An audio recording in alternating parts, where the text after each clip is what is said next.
with over 300 educational sessions and courses on more than 50 topics. The American Psychiatric Association is bringing together clinicians and scientists from all over the world to learn how to deliver the very best in mental health care and discover the very latest research in the field of psychiatry. We're at the APA annual meeting and you're watching APA TV. Welcome back to APA TV, and Monday here at the annual meeting of the American Psychiatric Association. You've already had a taste of New Orleans in more ways than one, but we're only just getting started at the world's premier psychiatric meeting. Today on APA TV, we discuss the Social Determinants of Mental Health Task Force report with Dilp Jeste, look at the future of the DSM, and we go in-depth on the use of psychedelics of psychiatry with Jimmy Potash and Roland Griffiths, both here on APA TV and on Web's Edge Live, our very new podcast series. Today we'll also bring you some of the latest developments in therapy for mental health, from new therapeutic devices to more on the use of psychedelics. Remember, you can watch APA TV here at the Convention Centre, in your room at select hotels, and find us via the APA website, the APA app, or on YouTube and Twitter. You'll find extended versions of our content, and watch out for our podcasts as we go in depth on some of the meeting's key issues. Before we jump into that interview with Dr. Jeste, let's go to Dr. Josepha Cheong, APA Scientific Program Committee Vice Chair. Dr. Cheong, what's happening today at the APA? Hello, I'm Dr. Josepha Cheong, Vice Chair of this meeting's Scientific Program Committee. Welcome to Day 3 of the APA annual meeting. We're pleased to offer 2 plenary sessions today.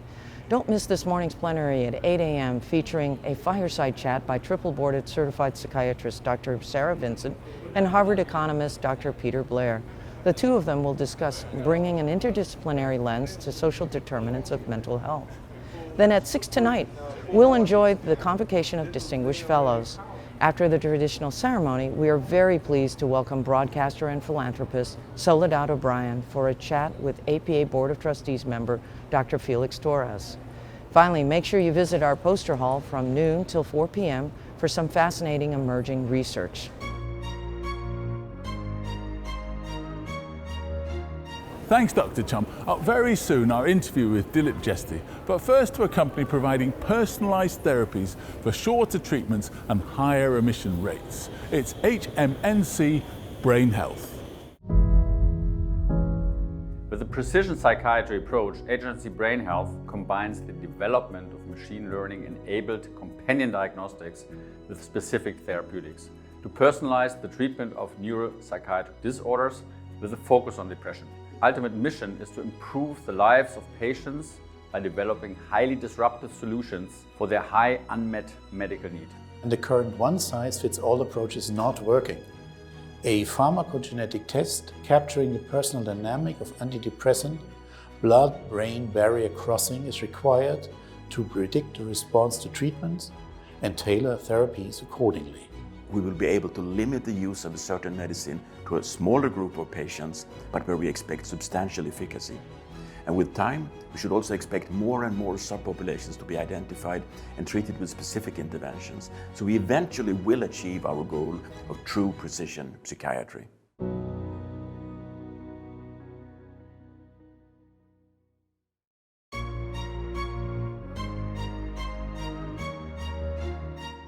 Well, first of all, thank you very much indeed for joining us today. We really appreciate you taking the time, so thank you. Thank you very much for having me here. So we're talking about social determinants of mental health. The whole conference is talking about social determinants of mental health, and you've been heading up the task force. So tell us a little bit about, first of all, about why the task force was set up. There are some unique issues that affect people with mental illnesses. One of them is the stigma about mental illness.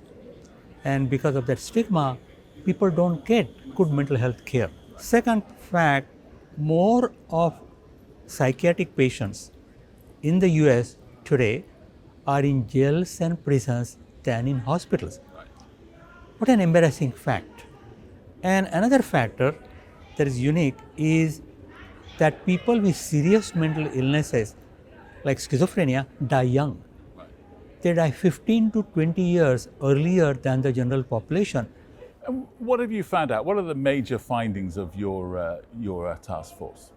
The task force found that people with mental illnesses don't get the care that they need. These various factors clearly have an impact on people with mental illnesses. The task force thought that we need to come up with a plan about how to assess them, how to train people in what they are, how to evaluate them, and importantly also how to use them for new prevention and intervention strategies. How do you get mental health care when you're in the community and you're struggling?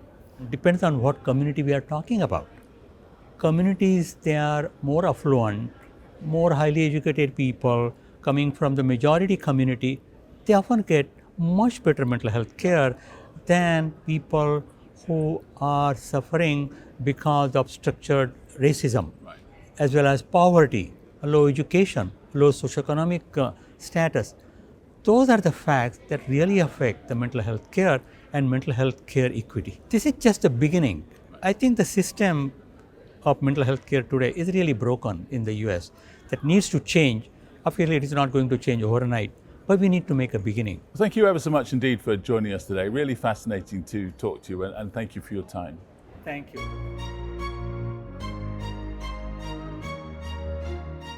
Great work by the task force. Now to the Harquail Centre for Neuromodulation at Sunnybrook Hospital.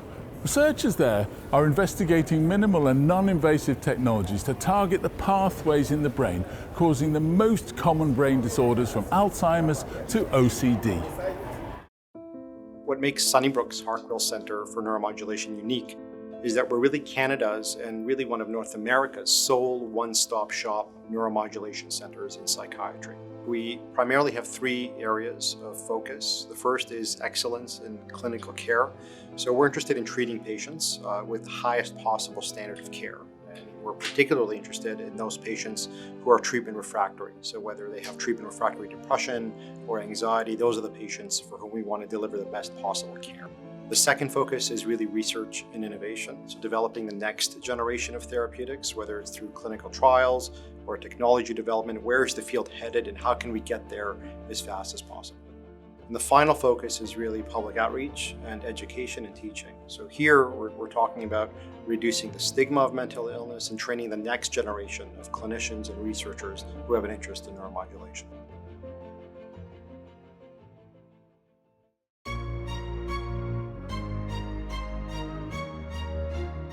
As you all know, we're back to meeting in person. Besides getting to meet face to face again with long lost colleagues, it also means one more important thing, the exhibition floor. Let's take a look around and see what APA has in store.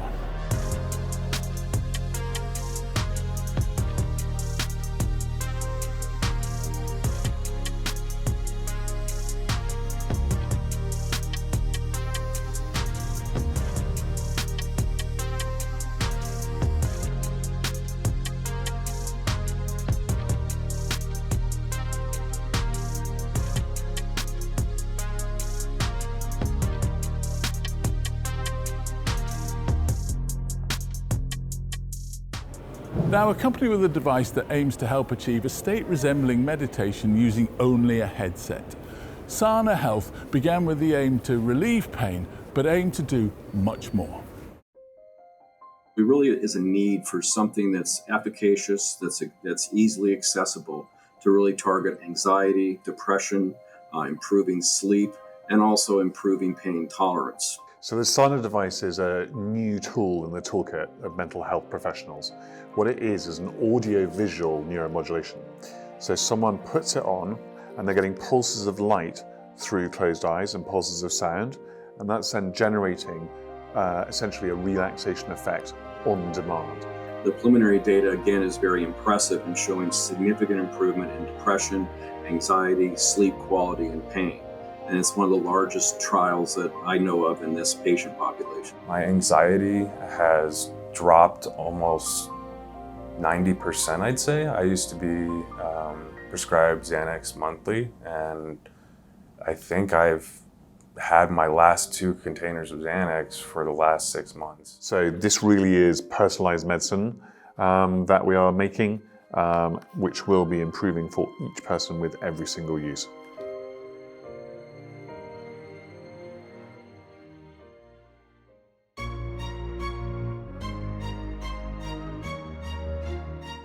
Let's go now to Boehringer Ingelheim and BioMedX, where a new collaboration aims to open up a more precise approach to psychiatry, with initial research looking at schizophrenia.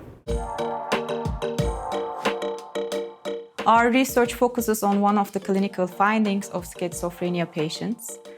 With MRI techniques, it has been shown that white matter tracts of schizophrenia patients have less myelin integrity. And also postmortem studies of the brain has shown aberrant myelination and also fewer number of oligodendrocytes. If we look at the research domains within RDoC, then we can categorize particular patients in particular ways and define more precisely the biological parameters we're going to try and measure.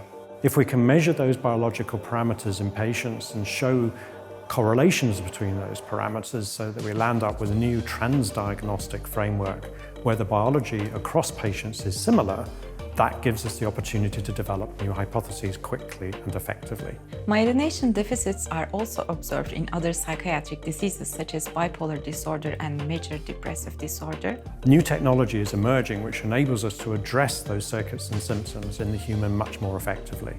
This enables us to move now where we should be, is focusing on the patient and back translating from the patient to the preclinical world.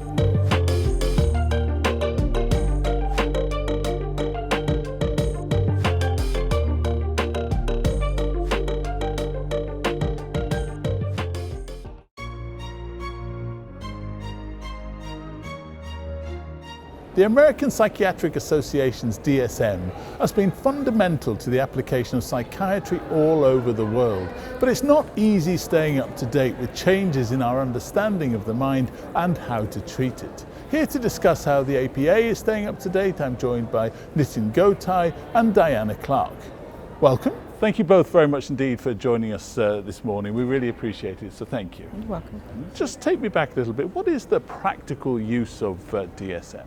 DSM provides the most crucial framework and a structural framework which you can base both your clinical practice as well as the clinical research on, because it allows all the clinicians as well as academic psychiatrists and mental health providers to speak the same common language. But we know moving forward that nothing stays the same, and so what are some of the things that we need to take into account with DSM moving forward? With advances in whether it's genetics, neurology, we need to actually grow with that times, and so therefore incorporating some objective measures of psychopathology. For example, one of the things that we've learned over time is that wearing some like active wear can actually monitor sleep patterns. And we know for a lot of mental disorders, sleep is an important symptoms. In addition, we know that social determinants of health are so important in how an individual present in their symptoms, what they experience and how they present with their symptoms. So I'm talking about where we live, where we work, issues that we experience within the environment, for example, discrimination. All of those things impact on how we experience things and how we present for care. What do we think the future of DSM is? DSM will remain relevant and important as long as psychiatric research continues to advance. How we incorporate all the objective data that rapidly we are gathering into DSM is going to be the challenge, and it's where it needs to go.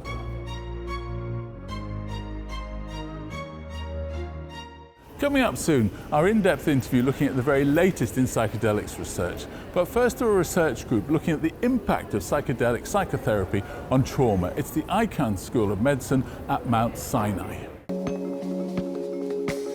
This program is really the culmination of more than 30 years of work in the field of PTSD. The mission of our center is to revolutionize the treatment of trauma survivors using psychedelic-assisted psychotherapy. It's science that is going to really help us understand for whom these treatments are indicated and how to use them safely.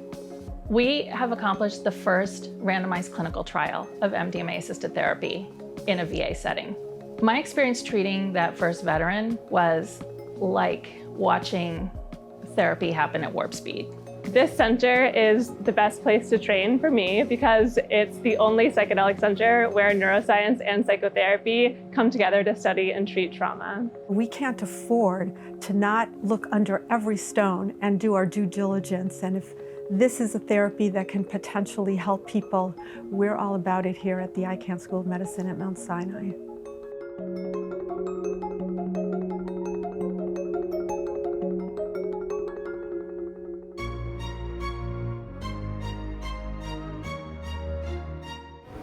With more on the potential impact of psychedelics, let's go to the Psychedelics and Health Research Initiative at UC San Diego, where researchers are especially focused on treating chronic pain.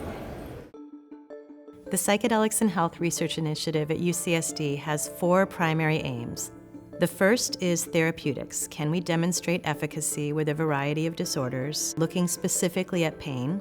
Second, can we demonstrate mechanisms? Can we uncover how psychedelics work in the brain and in the body? The third is training medical professionals, researchers, so that we have more people in the field who are able to work with these in research and clinical practice. And the fourth is collaborating with other institutions that are also doing research using these compounds. For me, as someone who has studied these compounds from a basic science, neuroscience perspective, primarily in animal research, it's extremely gratifying to see this work come to fruition in the sense that it has an impact on clinical care.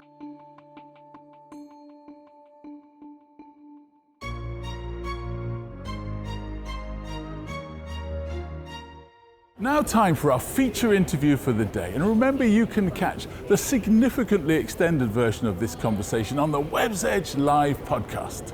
Earlier I sat down with Dr. James Potash and Dr. Roland Griffiths to take a look at the very latest research into the use of psychedelics to treat depression, anxiety, and even addiction.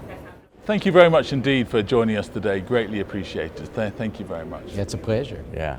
So we're here talking about psychedelics. Can we start off right at the beginning for me? When we're talking about psychedelics, what are we talking about? Psychedelics are a class of compounds that have various molecular structures, but a similar mechanism of action. And the hallmark feature of them is that they produce these very unusual kinds of experiences. Right. And one of the hallmark features of that is that these experiences there's this felt sense of deep meaning to these experiences. But it's quite controversial, isn't it? I mean, some people see it as see them as the answer to everything, and some people see it as something we shouldn't be touching. Why is it so controversial? The thing that has so many of us excited or feeling optimistic is because the idea that these drugs can potentially treat psychiatric illness it could be wonderful and powerful for people who are suffering despite all the good treatments we have. This observation that these drugs can create an experience that Roland was just referring to of meaning, and I was incredibly struck by the idea that about 2/3 of the people who took psilocybin called the experience one of the 5 most meaningful of their lives. Wow! But I imagine that there are plenty of psychiatrists that have been in the ER and been in the acute units, have seen early onset schizophrenia, and they see the effects of a psychedelic, and there's some concern. What's the general state of the data now? The lead indication that there are 2 companies that are now have actually received breakthrough therapy status designation from FDA, which is actually a very big deal. What they're saying is that they see this as a unique opportunity and they're going to pay extra attention to it. They're in about phase 2 with respect to this, and they have yet to report out substantial data on this. You know, people sometimes ask me, well, what do you think, or what do you believe? Right. That's what they, yeah. And my answer is, I believe in the data. And so there's a lot of excitement and zeal about this stuff, but we don't have those clinical trials.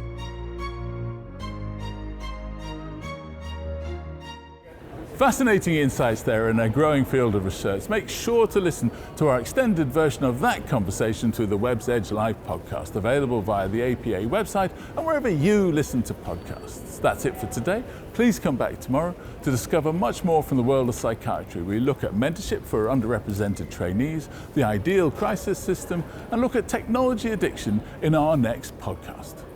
Remember, you can watch APA TV here at the Convention Centre, in your room at select hotels, and find us via the APA website, the APA app, or on YouTube and Twitter. And check our extended versions of all our features by heading online. Enjoy a great Monday night here in New Orleans, but remember, we'll see you bright and early back here tomorrow.